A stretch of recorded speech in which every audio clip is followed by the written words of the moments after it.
Buenas tardes, mi nombre es Elianisa Camacho. Les voy a hablar acerca del imperialismo. Para comenzar nos preguntamos cuándo se originó el imperialismo. Se originó hace mucho tiempo, hace siglos. Esta práctica en el mundo antiguo trajo como resultado una serie de grandes imperios que surgían cuando un pueblo que generalmente representaba a una determinada civilización y religión intentaba dominar a todos los demás creando un sistema de control unificado. Un ejemplo de esto es el Imperio Romano. Ahora bien, ¿qué ha justificado históricamente el imperialismo? Los intereses económicos, los intereses políticos e ideológicos, teniendo que los primeros son los que más han prevalecido. La historia de Marx Lenin, por ejemplo, considera que la expresión europea del siglo XIX era la consecuencia inevitable de la necesidad de las economías capitalistas europeas de exportar su excedente de capital. Asimismo, los marxistas contemporáneos le explicaban la expansión de Estados Unidos en el tercer mundo. Por ejemplo, Estados Unidos ejerce un considerable control sobre determinadas naciones del tercer mundo y su influencia en algunas organizaciones financieras, tales como el Banco Mundial. El imperialismo moderno se ha considerado por el dominio de las naciones, sobre todo en el orden económico y territorial. Otras corrientes que exponen el imperialismo se deben a los móviles políticos y a los móviles ideológicos. Los móviles políticos, esto quiere decir que los Estados Unidos tienden a expandirse, motivados por el deseo de poder tener prestigio, seguridad y ventajas diplomáticas con respecto a otros estados.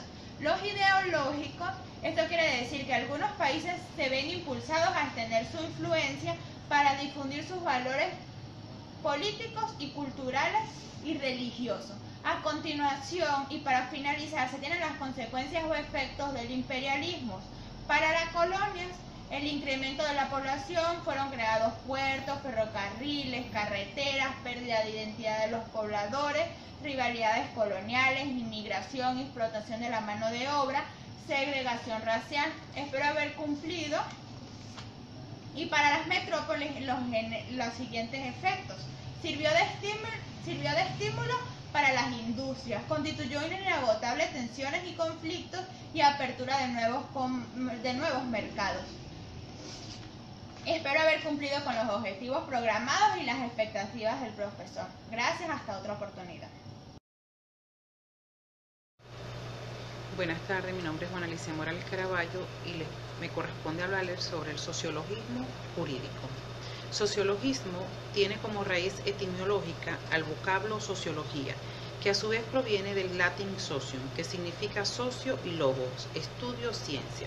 Su significado es ciencia que trata de las condiciones de existencia y desenvolvimiento de las sociedades humanas. Sociología jurídica es una rama de la sociología en general, que tiene por objeto el estudio de los fenómenos jurídicos o del derecho. La sociología jurídica parte del principio de que todos los fenómenos jurídicos son fenómenos sociales, aunque no todos los fenómenos sociales son fenómenos jurídicos. También existen los fenómenos sociales no jurídicos, como son los fenómenos de usos sociales o costumbres, que son de gran importancia para la vida de la sociedad. El origen de esta escuela fue inspirada en la escuela de Augusto Cotten. Sin embargo, con el paso del tiempo, esta doctrina sigue siendo y estructurándose en nuevos actores como Montesquieu y otros. Las doctrinas sociológicas del derecho no surgen en forma coherente hasta la aparición de la sociología como ciencia autónoma en el siglo pasado de Augusto Cotten. Los sociológicos independientes se sitúan en la figura del gran jurista alemán Rudolf Ginerin, que en la última fase de su vida escribió la obra El fin del derecho, la cual establece las bases de la mayor parte del posterior sociologismo jurídico. Todo individuo tiende a satisfacer sus intereses y la ley sirve para regular su protección dentro de una comunidad, en que los intereses de cada uno se han de organizar con los de los demás. La sociedad existe, según Ginerin, precisamente para conseguir esa armonía que sería imposible sin ella. Para cumplir sus fines, uno de los instrumentos necesarios en el derecho que actúa en forma coactiva gracias al poder del Estado. El sociologismo jurídico mantiene el principio de que el derecho es un intento de ordenar la realidad con arreglos o criterios determinados y que la tarea del jurista es tener en cuenta, junto a esos fines del derecho, la forma en que se cumplen en la realidad social o en la manera en que se podrían cumplir eficazmente. El análisis sociológico es un análisis auxiliar imprescindible que logra que el derecho cumpla sus fines. En términos generales, en conclusión, podríamos decir que el sociologismo jurídico en realidad tuvo su fundación es una ciencia y que en realidad se le acredita al gran erudito austriaco Eugenio Erling. La idea de este jurista era que el centro de gravedad del desarrollo del derecho en todas las épocas no reside ni en la legislación ni en la ciencia jurídica o en la jurisprudencia, sino en la sociedad misma. Erling entendía que la idea esencial de la sociología jurídica era la existencia de un orden social pacífico y espontáneo, no contencioso, que se forma con un arreglo de las voluntades individuales o colectivas, y que aunque por lo regular surgen conflictos, estos se resuelven en buena parte sin la necesidad de recurrir a normas abstractas, a través de la apreciación de la justicia del caso. Buenas tardes.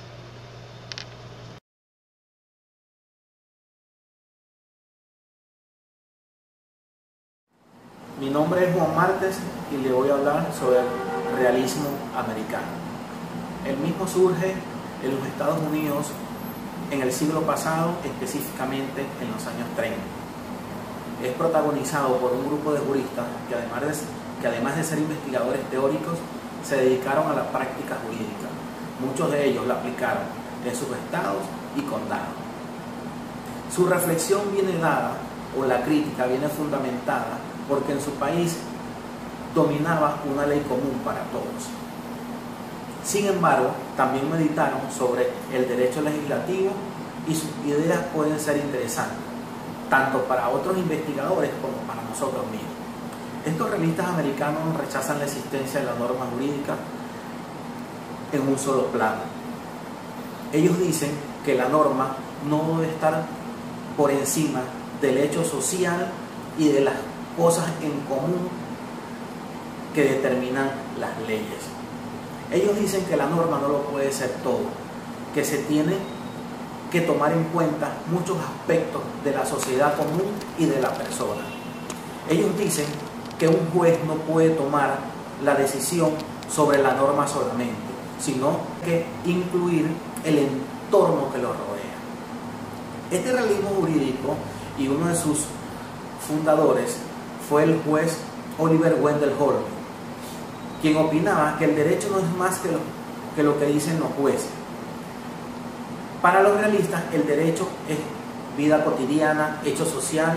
Su visión del derecho es sociologista, no normativista, porque el derecho no está en la norma, sino en la vida social. A ello se refiere el realismo jurídico. Ellos desconfían de los conceptos generales y de las reglas supuestamente capaces de regir la decisión concreta. Piensan que hay un abismo insalvable entre la norma general y la decisión de un juez. En consecuencia, solo es posible saber lo que la norma dice de verdad, pues lo que también pueda decidir el juez. Kelsen también criticó o argumentó algo sobre esto. Él pensaba que las normas generales no controlan la decisión, pero entendían que la decisión judicial es derecho por ser norma individual y que a su vez extrae la normatividad de la norma superior. La finalidad de la ciencia jurídica, intentar predecir como comportamiento de un juez el sentido de las normas. No son prescripciones como afirma Kelsen, por ejemplo, sino descripciones más o menos afortunadas del comportamiento del juez. Algunos realistas llegan a afirmar que es imposible predecir su comportamiento porque obedece a una cantidad inabarcable de causas. En consecuencia, no es posible una ciencia jurídica capaz de conocer las normas. Buenas, mi nombre es Luis Enrique Vargas Rodríguez y les voy a hablar sobre el marxismo. El marxismo es el conjunto de doctrinas políticas y filosóficas derivadas de la obra de Karl Marx, filósofo y periodista revolucionario alemán, quien contribuyó en campos como la sociología, la economía y la historia, y de su amigo Friedrich Engels, quien le ayudó en muchas de sus teorías. Para distinguir la doctrina inicial de las corrientes derivadas, el marxismo propuesto por Marx y Engels se ha denominado históricamente como socialismo científico. En su labor política y periodística, Marx y Engels correspondieron que el estudio de la economía era vital para conocer a fondo el devenir social. Fue Marx quien se dedicó principalmente al estudio de la economía política. Marx se basó en los economistas más conocidos de su época, los británicos, para recuperar de ellos lo que sirviera para explicar la realidad económica y para superar críticamente sus errores. La economía política de entonces trataba las relaciones sociales y las relaciones económicas considerándolas entrelazadas. En el siglo XX, esta disciplina se dividió en dos. Marx siguió principalmente a Adam Smith y a David Ricardo al afirmar que el origen de la riqueza era el trabajo y el origen de la ganancia capitalista era el plus trabajo, no retribuido a los trabajadores en su salario. El Capital de Marx empieza por describir la unidad dialéctica de valor de uso y valor de cambio, a partir del análisis del valor de cambio. Marx expone su teoría del valor, donde encontramos que el valor de las mercancías depende del tiempo de trabajo, socialmente necesario para producirla. El valor de cambio, esto es la proporción en que una mercancía se intercambiaba con otra, no es más la forma en que aparece el valor de las mercancías. El tiempo de trabajo abstracto que tiene en común. Luego Marx nos va guiando a través de las distintas formas de valor, desde el trueque directo y ocasional al comercio frecuente de mercancías y la determinación de una mercancía como equivalente de todas las demás, dinero. La crítica de Marx a Smith, Ricardo y el resto de los economistas burgueses reside en que su análisis económico es ahistórico, idealista, puesto que toma a la mercancía, el dinero, el comercio y el capital como propiedades naturales, innatas de la sociedad humana, y no como relaciones sociales producto de un devenir histórico y transitorio. Junto con la teoría del valor, la ley general de la acumulación capitalista y la ley de la baja tendencial de la tasa de ganancia conforman la economía marxista. Buenas tardes, mi nombre es Olga Ramírez, les voy a hablar sobre el comunismo. El comunismo es un movimiento político que promueve la formación de una sociedad sin clases sociales, donde los medios de producción sean de propiedad común.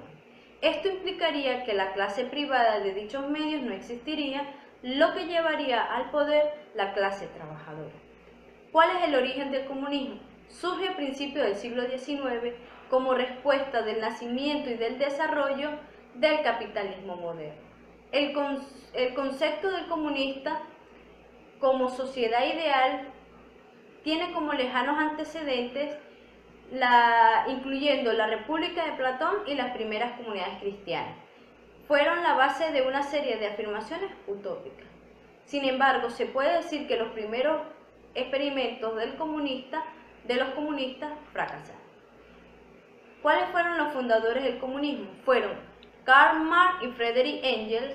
Ellos en sus obras intentaron analizar la sociedad capitalista, donde pusieron de manifiesto las contradicciones que existen dentro de una sociedad contemporánea. Los derechos fundamentales no habían abolido la injusticia y los gobiernos constitucionales no evitaron la corrupción ni la mala gestión. ¿Cuáles son las características del comunismo? Se puede decir que las principales características del comunismo, según las obras de Karl Marx y Friedrich Engels, fueron: la primera, la abolición de las clases sociales; 2, la satisfacción de todas las necesidades de las personas; 3, la abolición de la propiedad privada como medios de producción; y 3, la extinción del Estado al asumir el pueblo todas sus funciones. Espero que les guste mi información. Muchas gracias.